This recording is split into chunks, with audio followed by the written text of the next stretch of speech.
What's up with you guys? It is your boy West Coast. Yo, man, a lot of you guys have inboxed me and have been asking me to make a video on what I thought Patrick Mahomes' contract is going to look like. So I thought I'd go ahead and throw something together and give you guys some exact numbers. So, yo, the Kansas City Chiefs did actually pick up his fifth-year option. So by them picking up his fifth-year option, that guarantees that they're going to have to pay him in 2021 $24.8 million, and for this season he's going to get paid $825,000. So over the next 2 years, the Kansas City Chiefs are going to pay Patrick Mahomes about $26 million. Now, what I think that what the Kansas City Chiefs will probably do next year in the summer is I think they're going to give him an extension, not a new contract. They're just going to extend the contract that he's currently on, and they're going to give him a 5-year extension for like $200 million, making him the first $40 million quarterback.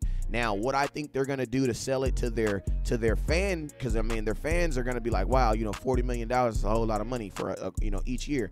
Now, he did win his Super Bowl, he has a bunch of other accolades, but when money gets involved, people's blood pressure start going up regardless of what you've done for them lately.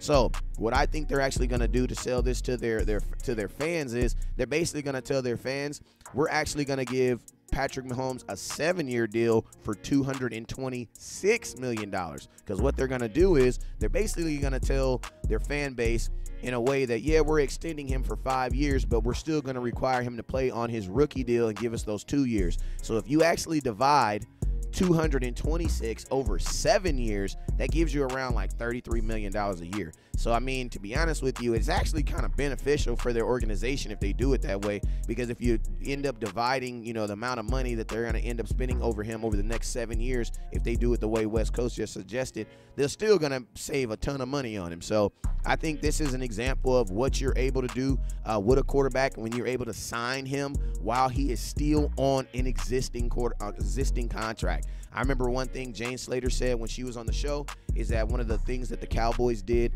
that was one of their fatal flaws with Dak Prescott is they allowed the contract to elapse. They allowed the contract to end. You know what I'm saying? Making that franchise tag basically the only way that they could kind of negotiate with him. But like I said, man, I think the Kansas City Chiefs are going to be smart. They're going to get out in front of head of this contract. That's why you've already heard them say that they're going to pick up his 5th-year option. They'll make him pay on those last 2 years, and then they're going to, in my opinion, they're probably going to give him a contract worth 5-year deal worth about $200 million, making him the first $40 million quarterback. But think about this.